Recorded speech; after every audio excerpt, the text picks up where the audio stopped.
우리 찾으셔서 한 절씩 저와 교독하시고, 기억하시죠? 저희 그렇게 여태까지 해오신 거 기억하실 거예요. 집에서 예배 드리실 때도 그렇게 하셨고, 28절은 합독하실 때 제가 먼저 18절 봉독해 드리겠습니다. 바울은 더 여러 날 머물다가 형제들과 작별하고 배 타고 수리아로 떠나갈새 브리스길라와 아굴라도 함께하더라. 바울이 일찍이 서원이 있었으므로 갱그리아에서 머리를 깎았더라. 에베소에 와서 그들을 거기 머물게 하고 자기는 회당에 들어가서 유대인들과 변론하니 여러 사람이 더 오래 있기를 청하되 허락지 아니하고 작별하여 이르되 만일 하나님의 뜻이면 너희에게 돌아오리라 하고 배를 타고 에베소를 떠나 가이사랴에 상륙하여 올라가 교회의 안부를 물은 후에 안디옥으로 내려가서 얼마 있다가 떠나 갈라디아와 브리기아와 땅을 차례로 다니며 모든 제자를 굳건하게 하니라. 알렉산드리아에서 난 아볼로라 하는 유대인이 에베소에 이르니 이 사람은 언변이 좋고 성경에 능통한 자라. 그가 일찍이 주의 도를 배워 열심으로 예수에 관한 것을 자세히 말하며 가르치나 요한의 세례만 알따름이다. 그가 회당에서 담대히 말하기 시작하거늘 브리스길라와 아굴라가 듣고 데려다가 하나님의 도를 더 정확하게 풀어 이르더라. 아볼로가 아가야로 건너가서 하므로 형제들이 그를 격려하여 제자들에게 편지를 써 영접하라 하였더니 그가 감에 은혜로 말미암아 믿는 자들에게 많은 함께 읽습니다. 이는 성경으로서 예수는 그리스도라고 증언하여 공중 앞에서 힘있게 유대인의 말을 이김이러라. 아멘. 오늘 말씀을 가지고 믿음의 핵심을 잡으라, Grasping the Essentials of Faith, 믿음의 핵심을 잡으라 라는 제목으로 우리 성도님들과 은혜 나누기 원합니다. 스포츠 좋아하시는 분들 계시죠? 우리 여자분들 중에서도 스포츠 좋아하시는 분들이 많이 계시는 거 알아요. 스포츠를 보시면은요, 많은 경기가 있다가 중간에 잠깐 쉬는 시간이 있습니다. 그걸 뭐라 그러죠? halftime이라는 시간이 있어요.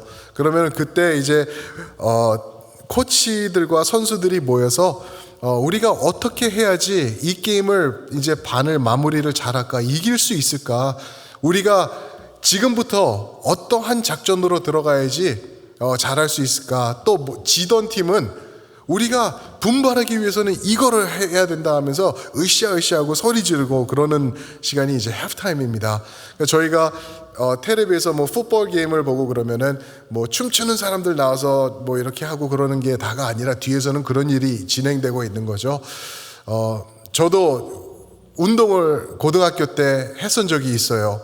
제가 몸이 이렇게 호리호리하고 왜소하니까 우리 성도님들 믿기지 않으실 것 같아요. 그런데 제가 운동을 했습니다. 풋볼을 했어요. 풋볼을 9학년 때 그리고 10학년 때 동안 했어요. 그랬는데 저희 학교가 풋볼을 지지리 못했어요. 맨날 깨졌습니다. 맨날 깨져가지고 제가 기억나는 거는 연습하고 이제 게임 가서 지고 그러면은 halftime 때 로커룸에 들어가가지고 코치한테 혼나던 기억밖에 안 나요. 왜 못해 막 이런 기억밖에 없는데 그 순간에 잘했다, 지속하자 이러는 거는 몇 번 없었던 기억인 것 같아요. 코치가 중요한 것을 짚어줘요. 그 게임 플랜을 잡아야 된다, 이거를 놓치면 안 돼, 여기서 헷갈리면 안 돼, 그리고 블락을 잘해가지고 쿼터백이 이렇게 해서 이렇게 나갈 수 있도록 해줘야지 하면서 정확히 우리가 지켜야 될 수칙 같은 것을 얘기를 해주죠. 오늘 말씀이 사도행전의 저자, 즉 누가가 우리에게 전해주는 그러한 중간 보고 또는 halftime 리포트 같은 시간이에요. 오늘 말씀의 내용을 보시면 저희가 쑥 읽고 지나갔는데 간접적으로 우리에게 말해주시는 내용들이 있어요. 이것을 지켜야 된다, 이것을 지키는 바울을 보니 이것을 지켰던 아볼로, 그리고 그런 결과가 어떻게 되는 것을 너희가 볼 수 있지라고 저에게 말씀해 주시는, 우리가 핵심으로 붙잡아야 되는 내용들을 이제 오늘 말씀을 통해서 저에게 전해 주세요. 이제껏 열심히 달려왔어요. 처음에 성령이 임하시고 약속한 성령이 임하시고 성령이 2장 38절에 오순절에 임하시고 그 후에 이제 베드로가 설교를 하고 뭐 감옥도 갔다가 맞기도 맞고 바울이 들어오고 스데반이 죽고 고난과 복음과 이제 막 수천 마일을 오가면서 복음을 선포하고 부흥도 누리고 이런 많은 것을 경험을 했지만 이 순간에 와서는 다시 한번 짚어주는 거예요. 그 이제껏 수고했던 그 핵심의 내용에 중요한 것, 우리가 하나님의 사람으로서 낭비할 수 없는 것, 허술하게 할 수 없는 것, 꼭 잡아야 되는 것이 무엇인가 오늘 말씀을 통해서 저에게 전해주고 있어요. 오늘 말씀 보시면은 바울이 통틀어서 3번의 선교 여행을 떠납니다. 첫 번째 나가고 두 번째 나가고 세 번째 나가는데 두 번째 선교 여행을 마무리하는 시기예요. 고린도 교회를 마지막으로 두 번째 선교가 끝나고 이제 바울이 지역을 돌면서 격려해주고, 그리고 세 번째 선교가 시작될 때 에베소란 곳으로 들어가기 전에 오늘 말씀이 이제 진행이 되고 있는 것이죠. 여기서 우리가 지켜야 될 것, 도대체 무엇인가? 저자 누가가 선포해 주는 것이 무엇인가? 첫 번째가 하나님의 뜻입니다. 하나님의 뜻. 성도에게 있어서 하나님의 뜻은 전부라는 거예요. 하나님의 뜻 때문에 우리가 여기에 앉아 있고, 하나님의 뜻 때문에 우리가 구원을 받았고, 그 뜻 안에서 우리가 영생을 누리고 십자가의 사람들이 되었다라는 것을 오늘 말씀을 통해서 전해주고 있는데요. 18절에 보면은 재미있는 표현이 하나 먼저가 나오는데 제가 읽어드릴게요. 바울은 더 여러 날 머물다가 그 고린도에서 머문 거죠. 형제들과 작별하고 배 타고 수리아로 떠나갈새 브리스길라와 아굴라, 그 텐트 천막 만들던 사람들인데 그들도 같이 하더라. 바울이 일찍이 서원이 있었으므로 갱그리아에서 머리를 깎았더라. 아니 뭐 머리 깎은 게 뭐가 대수길래 그거를 뭐 머리 깎은 거를 이렇게 얘기를 하나. 그런데 서원했기 때문에 머리가 길어졌고 그래서 그 긴 머리를 깎았더라 라고 얘기를 하고 있죠. 이게 성도님들은 아실 거예요.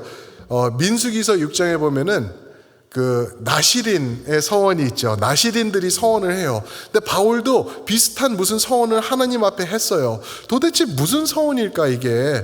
그리고 왜 그가 머리를 길렀고 이제는 이 서원이 기간이 찼으므로 머리를 자르는 것인가? 이것을 우리가 깨달아야 되는데 정확히 말해주지는 않는데 저희가 전후 이 말씀을 살펴보면은 바울이 무슨 서원을 하나님 앞에 했는지 우리가 알 수가 있어요. 근데 4절과 5절에 보면은 바울이 항상 하던 대로 회당에 들어가서 복음을 전합니다. 그런데 그 고린도에 있던 회당에 있던 유대인들이 바울을 막 엿보기 시작하고 막 이상하게 막 비아냥거리기 시작한 거예요. 그러니까 바울이 알았어 하면서 몸을 털어요. 이렇게 털면서 하는 말이 내가 너희들에게 말한다. 이제는 너희와는 끝이야. 다시는 복음을 너희에게 전하지 않으니까 너희 피가 너희 머리로 돌아갈 것이야. 이제부터는 내가 고린도에서 이방인들을 위해서 복음을 선포할 것이야 하고 이방인들에게만 집중을 합니다.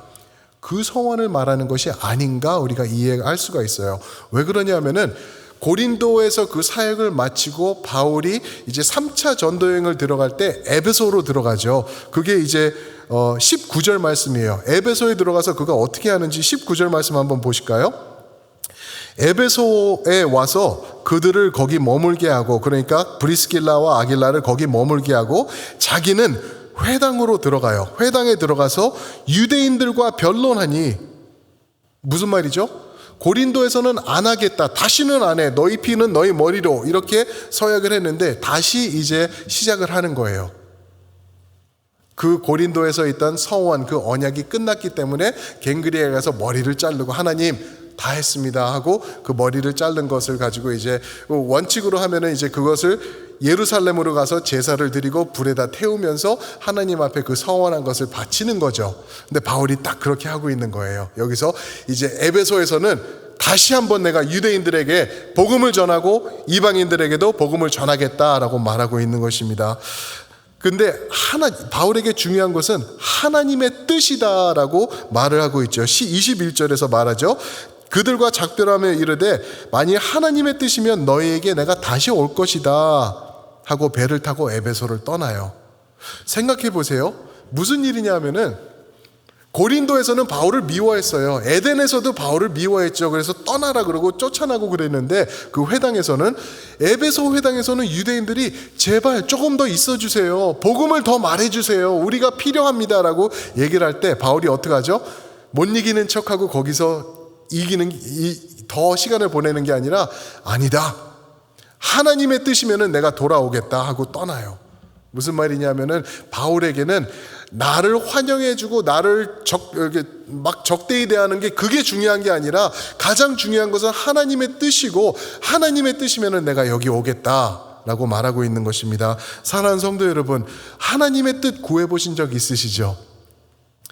그렇죠. 저는 예전에 말씀드린 것 같아요. 이제 저희 청소년 사역할 때 하나님의 뜻을 구하면서 그 이쁜 여자 선생님하고 하나님이 나에게 말씀해 주셔서 저 사람하고 결혼하라고 얘기했다라고 그렇게 말하는 선생이 있어가지고 저한테 한 대 맞았어요.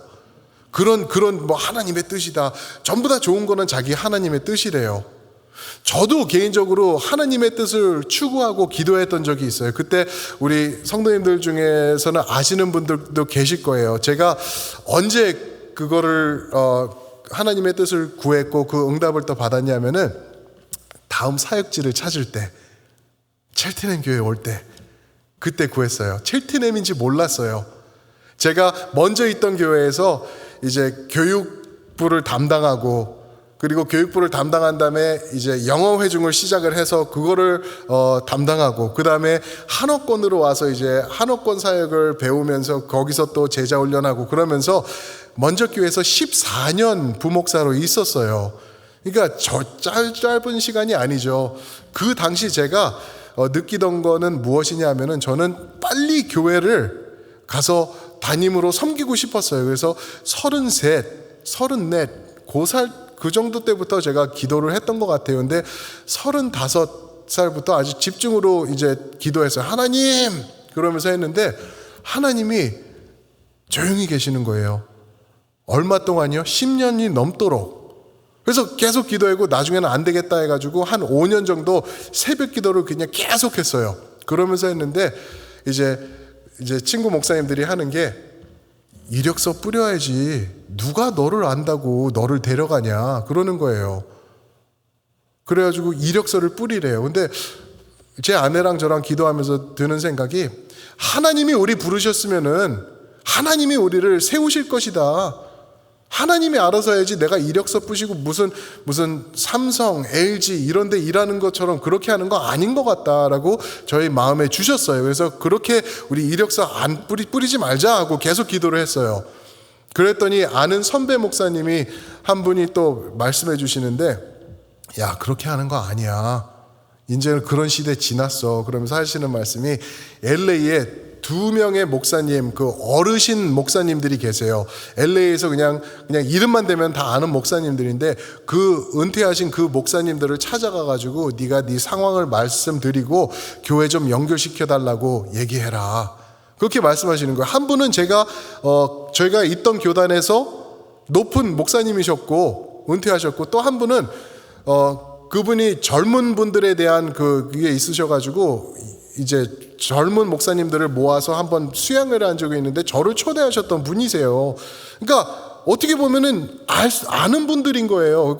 그분들한테 얘기하면 그분들이 어디 가서 한번 얘기해 주면은 내가 교회 갈 수 있겠구나, 이런 생각이 드는 거예요. 그런데 또 마음의 한편에 드는 생각은 어떤 생각이 드냐면은, 힘 있는 사람, 그 사람을 의지해서 내가 나가는 게 맞는 건가? 내가 인맥 붙잡고 나에게 힘을 실어줄 수 있는 사람을 내가 의지하면서 나가는 것, 이게 맞나라는 생각이 들어요. 그래가지고 안 했어요, 그것도.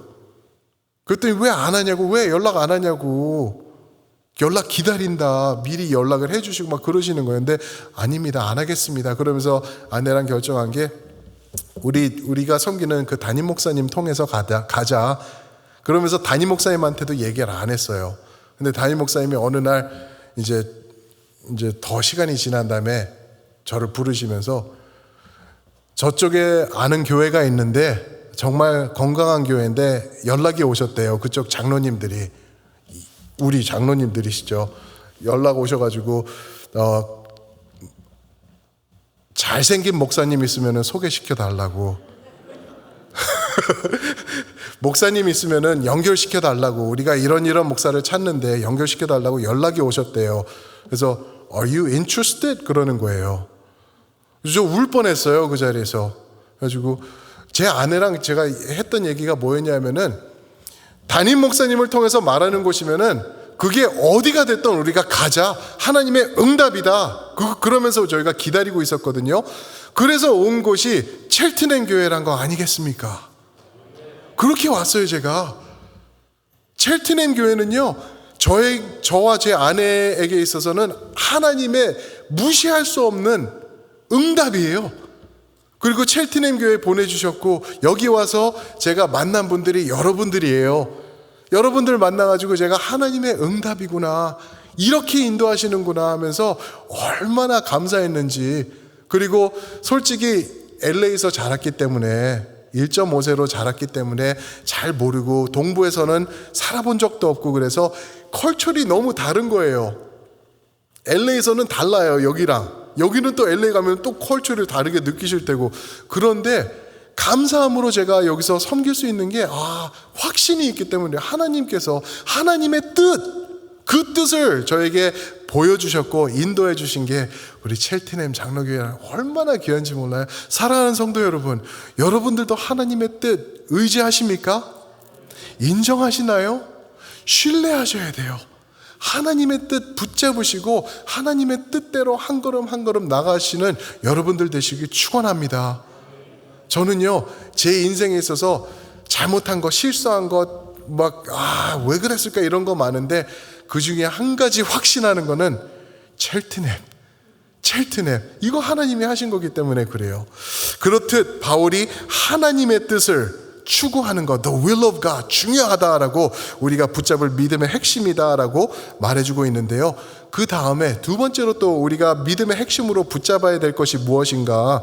성령의 세례다라고 말하고 있습니다. 성령의 세례, the baptism of the Spirit. 성령의 세례. 오늘 말씀해 보시면은 바울이 이제 얘기가 지난 다음에 이제 24절부터 보면은 알렉산드리아에서 온 아볼로가 등장을 해요. 24절 제가 한번 읽어 드릴게요. 알렉산드리아에서 난 아볼로라 하는 유대인이 에베소에 이르니 이 사람은 언변이 좋고 성경에 능통한 자라. 알렉산드리아에서 내려왔대요. 그냥 저기 수원에 살다가 온 사람, LA 있다가 온 사람, 이런 정도로 얘기를 하는 게 아니에요. 알렉산드리아라고 얘기할 때는요, 알렉산드리아가 대표하는 것이 있어요. 마치 지난번 기억하시죠? 아덴 하면은 철학의 본고지, 그죠? 고린도 하면은 성적 문란의 본고지. 알렉산드리아 하면은 교육도시였어요. 교육도시. 알렉산드리아. 그래서 나중에 지질학자들이 거기서 찾은 것이 무엇이냐면은 도서관을 옛날에 찾은 거예요. 332년 BC에 알렉산더 대왕이 세운 도시인데, 옛날에 도서관이 있었는데 얼마나 컸냐 하면, 땅을 파니까 도서관 책장들 이런 것들이 나오겠죠. 책들이 나오는데 70만 개가 넘는 헬라어 책들이 거기서 나왔다고 얘기를 해요. 그토록 중요한 교육 도시였어요. 마치 오늘로 치면 필라델피아, 드렉솔 있고, 유펜 있고, 펜스테이트 있고, 템플 있고, 난리 나지 않습니까? 교육 도시. 버스턴 이런 데와 같은 데인데, 거기서 아볼로란 사람이 내려온 거예요. 에베소로. 그런데 성경에 능통하고 언변이 능통한 자라, 많이 배웠다는 말이에요. 지식을 알고 있었던 사람인데 문제가 있어요. 25절에 보시면은 그가 일찍이 주의 도를 배워, 이거는 예수님을 접했다는 말인데, 예수에 관한 것을 자세히 말하며 가르치지만 요한의 세례만 따름이라. 요한의 세례는요 완전한 세례가 아니었어요. 그냥 회개하고 메시아를 믿으라라는 그러한 세례였는데, 성령 세례를 몰랐다는 말이 여기에 포함되어 있는 거예요. 성령 세례는 사도행전 2장 38절에 오순절날 성령이 임하시죠. 언약의 성령이 임하셔서 성도들에게 불같이 임하세요. 그래서 이제 이 받는 게 성령 세례인데, 제가 이렇게 성령 세례라고 말씀드리면 우리 성도님들 여러분들도 헷갈려 하시는 분들이 계실 거예요. 마치 아볼로가 성령 세례를 몰랐듯이 우리도 정확히 모를 수 있어요. 그래서 제가 오늘은요 확실하게 성령 세례가 무엇인지 여러분들에게 나누고 싶어요. 성령 세례가 무엇인가, 도대체 이게 무엇을 의미하는 건가? 많은 분들이 뭐라 그러는지 아세요? 성령 세례를 받아야 된다. 예수를 믿은 다음에 성령 세례를 받아야지 성령이 임하신다. 그러면 뭐 뜨거워지고 방언하고 다다다다다다 떨고 기도하면서 눈물 콧물 쏴. 성령 세례 아니에요. 그것을 포함해서 될 수는 있겠지만 그것이 성령 세례가 아니라는 것인데, 무엇이냐 하면은요, 우리 누가복음을 한번 보실까요? 누가복음 3장 말씀해 보시면은 이 성령 세례가 무엇인지 말씀을 해주세요. 누가복음 3장 16절과 17절입니다. 누가복음 3장 16절과 17절, 이거를 펴시고 잠깐 제가 읽어드릴게요. 세례 요한이 모든 사람에게 대답하여 이르되, 나는 물로 너희에게 세례를 베풀거니와 나보다 능하신 능력이 많으신 이가 오시나니 나는 그의 신발끌도 풀기도 감당하지 못하겠노라. 여기서 신발끌 풀지도 감당하지 못하겠노라는 말은 그 노예들 중에서 가장 비천한 노예가 하던 게 발 관리하던 거예요. 주인의 발. 나는 그 정도도 못한다라고 말하고 있는 거예요. 그는 성령과 무엇으로? 불로 너희에게 세례를 베풀 것이요. 17절입니다. 손에 키를 들고 자기의 타작마당을 정하게 하사 알곡은 모아 곡간에 들이고 쭉정이는 꺼지지 않는 불에 태우시리라. 여기서 16절만 읽으시면 안 돼요. 17절까지 읽어야지 성령의 불이 무엇인지 우리가 깨달아요. 성령과 불로 세례를 주신다. 성령의 세례가 그거예요. 근데 우리가 잘못 이해하기를, 그런 노래도 있어요. 성령의 불로 임하소서, 이런 노래도 있는데 잘못된 거예요. 여기서 말하는 성령 세례는요, 성령으로 세례를 주든지 아니면 불로 세례를 주겠다라는 두 개를 말하고 있는 거예요. 성경에서 불을 얘기를 할 때 두 가지를 얘기를 합니다. 첫 번째가 하나님의 임재하심이에요. 하나님의 임재하심. 그래서 이스라엘이 광야에서 거닐 때 밤에 무슨 기둥이었죠? 불기둥이었어요. 그죠? 불로 임하시고 그러시는 것이 하나님의 임재를 말하고 있죠. 또 하나의 불의 의미는 성경에서 무엇이냐면 하나님의 심판, 지옥 불, 그렇죠? 불을 하나님이 심판으로 또 얘기를 해요. 여기서 말씀하시는 성령과 불이라는 것은요, 성령을 받든지 아니면 불을 받든지 심판을 받든지 그것을 얘기하는 거예요. 17절 제가 다시 읽어드릴게요. 성령의 불로 너에게 임할 때 17절, 손에 키를 들고 타작마당을 정하게 하사 알곡, 믿는 사람들은 모아서 곡간에 들이고 쭉정이들, 가짜들은 꺼지지 않는 불에 태우시리라. 심판의 불을 말하고 있는 거예요. 성령 세례가 무엇이냐 하면은요, 여기서 말하는 그거예요. 성령님이 우리 삶에 오사 믿는 사람들은 예수님과 연합하여서 천국 백성으로 살아가게 하는 것, 안 믿는 사람들은 불의 심판을 이미 받는 것, 그것을 말하고 있는 거예요. 성령이 임하실 때 그렇게 역사하신다는 거예요. 그러니까 성령의 불로 임하소서 그러는 거는 잘못된 말이겠죠. 그는 하나의 성령 그리고 심판 다 주세요 이 말이거든요. 그러니까 그거는 아니라는 거죠. 그래서 성령의 세례는 무엇이냐 하면은 내 안에 성령님께서 찾아오셔서 내가 예수님과 영원토록 거하면서 예수님과 살아가는 그것을 말하고 있는 것입니다. 우리 성도님들, 내 안에 성령님 계십니다. 여러분들 안에 성령님 계시는 거예요. 그러면은요, 내가 육체적으로, 감정적으로, 지식적으로는 느낄 수 없더라도 끊을래야 끊을 수 없는 예수님과의 연합됨이 우리를 붙잡아 주시는 것, 그것이 바로 성령 세례인 걸 믿으시길 축원드립니다. 예수님과 하나 된 것이에요. 그리스도와 하나 된 것. 예수님은요, 지옥 못 가세요. 예수님은 천국이세요. 보좌에 앉아 계세요. 그렇기 때문에 우리가 이 육신을 벗게 되는 그 순간 예수님과 함께 어쩔 수 없이 그곳에 있게 되는 것, 그게 천국이고 그게 영원한 구원, 영생이다라고 우리가 알 수 있는 것이죠. 그 성령의 세례를 아볼로가 몰랐던 거예요. 그래서 브리스길라와 아굴라가 그를 초청해다가, 여기 26절에 보면은 그를 데려다가 마치 강권적으로 데려다가 한 것 같은데 아니에요. 영어로 보면은 invited him to their house 그래요. 집으로 초청해서 집에 앉혀서 집에서 더 정확하게 풀어주더라. 성령 세례가 무엇인지. 그러니까 이 아볼로가 이제 깨달은 거예요. 그렇구나. 이제 그 얘기를 들으니까 성경이 일맥상통하는 것을 내가 알겠어. 성경이 하나로 이어지는 것을 성령의 역사를 통해서 이제 알겠어 하고 깨닫게 됩니다. 그랬을 때 선포되는 것이, 이게 세 번째 포인트예요. 이게 무엇이냐면요, 예수의 증언입니다. 예수의 증언. The proof that Jesus is the one. 예수님께서 그리스도가 되신 것이다 라고 28절에서 얘기를 하는데요, 이 아볼로가 복음을 깨닫고 성령님의 연합된 것을 깨달은 다음에 어떠한 변화가 생기냐면요, 나가서 더 강권적으로 더 담대하게 복음을 선포하는데, 27절에 보시면은 그가 가는 곳마다 믿는 자들에게 많은 유익을 주었다라고 얘기를 해요. 복음이 선포될 때, 예수 그리스도가 포커스가 될 때 성도들이 많은 유익을 누렸다라고 말하고 있는 것입니다. 그가 전한 메시지가 무엇이라고요? 28절입니다. 아볼로가 전한 것은, 이는 성경으로, 말씀으로 예수는 그리스도라고 증언하여 공중 앞에 힘있게 유대인의 말을 이기더라. 무엇이요? 말씀에 드러난 예수가 그리스도 되심. 다시 말씀드립니다. 그리스도는 예수님의 라스트 네임이 아닌 걸 우리 성도님들 다 아실 거예요. Mr. Christ 아니에요. 그리스도는 기름 부은 자라는 말이죠.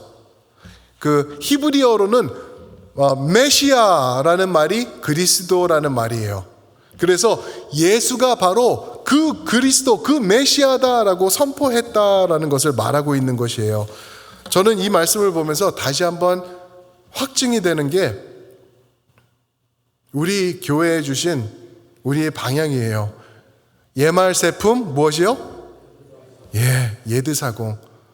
예배와 말씀과 세상을 품으며, 예배가 중요한 거예요. 예배를 중심으로 교회가 모이며 예배를 드리며 말씀을 붙잡으면서 성경으로 예수를 증거했다. 말씀 붙잡으면서 우리끼리가 아니라 세상을 향해 나가는 거예요. 세상을 향해 나가요. 그래서 에베소에서 복음을 전한 것처럼 우리도 세상을 품으며 나의 일터, 내가 같이 일하는 동역자, 나의 사장, 그리고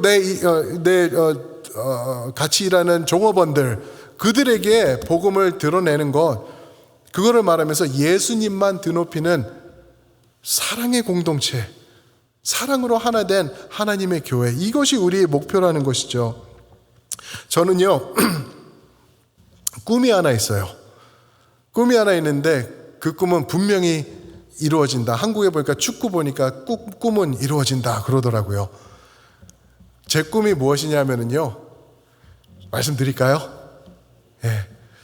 제 꿈은 첼트넘 교회가 소문나는 거예요.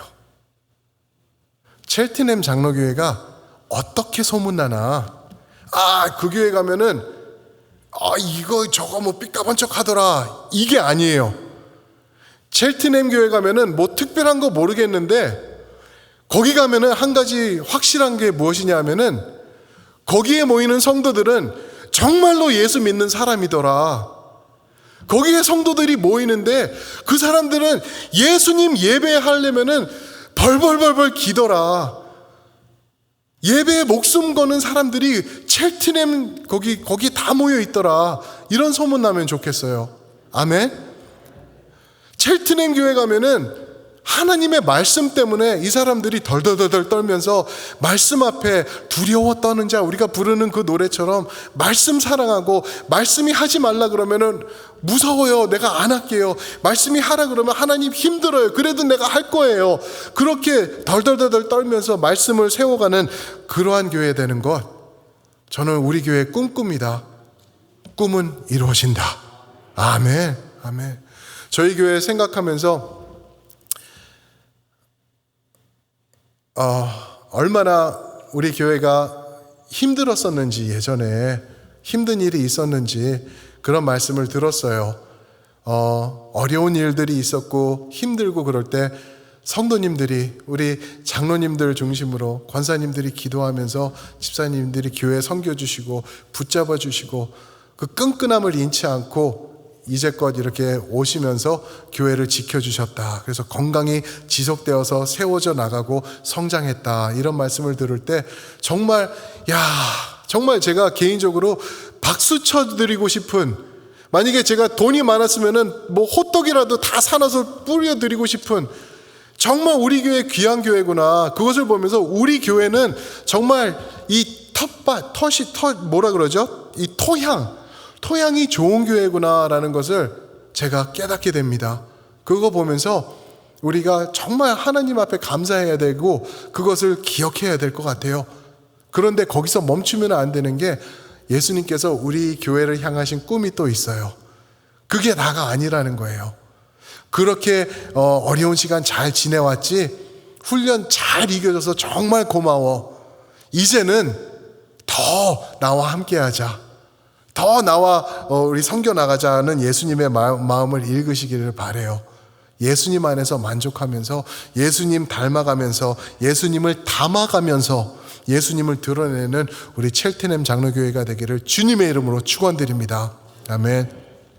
믿음의 핵심은요, 하나님의 뜻, 그것을 파악하고 그 안에서 흔들리지 않는 것, 그리고 성령의 세례, 즉 예수 그리스도와 연합된 것을 깨닫는 것, 그리고 이제는 예수를 증언하면서 세상에게 선한 그 선함을 흘려보내는 것, 우리 성도님들 하실 수 있어요. 이제는 하실 때가 되었습니다. 지금 코로나 때인데 어떻게? 아니요. 이럴 때 사람들이 더 갈망하고요, 이럴 때 더 어려워하고요, 이럴 때 우리 사랑, 우리 안에 더하신 예수님의 사랑, 우리 성도님의 그 마스크 쓰고 있어가지고 눈밖에 안 보일 때 그 아름다운 눈웃음으로, 그렇죠? 사랑으로 전달하시면서 우리 세상을 품어가시는 여러분들과 제가 되길 주님의 이름으로 축원드립니다. 아멘. 함께 기도하시겠습니다.